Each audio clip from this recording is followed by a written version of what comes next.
Imom Termiziy Anas ibn Malik radhiyallohu anhu dan rivoyat qilgan quyidagi hadisni siz azizlarga o'qib eshittirib amal qilishligimizni Allohdan so'ragan holda aytib bermoqchi edim.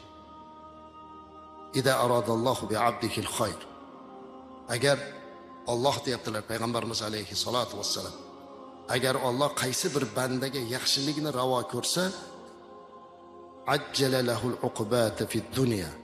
Alloh taolo o'sha bandani mana shu dunyoni o'zida jazo berar. Hammamiz gunohkormiz. Shu bandaga yaxshiligini ravo ko'rsa, shu dunyoda Alloh taolo unga ba'zi bir uqubatlarni berib turar ekan.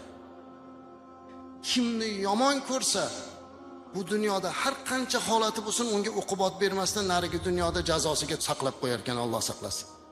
Shuning uchun ozginagina betob bo'lishligimizga ham alhamdulillahki gunohlarimizga kafforat bo'lar ekan. Bunaqa holatda albatta shukr qilib sabrda turishligimiz kerak. Sabr qilsak inshaalloh Alloh buni ziyodasini beradi. Alloh azza va jalla siz va bizlarga mana shu sabrimiz evaziga mukofot berishligini va'da qildi.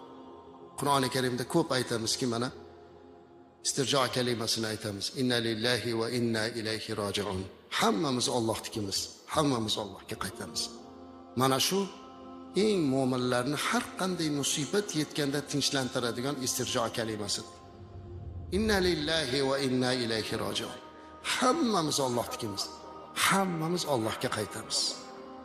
Shunday ekan, dard ham o'tguvchi, umr ham o'tguvchi, hammamiz o'tguvchi. Ertaga Allohning huzuriga borishimiz bor. Qiyomat bor, azob bor. Shunday ekan, biz o'zimizni to'g'rilashimiz kerak. Tavba qilishimiz kerak azizlar. Alloh taologa shukr qilib, tafakkur, tadabbur qilib, mana shu musibatlarning orqasidan ham o'zimizga kerakligini olishimiz kerak.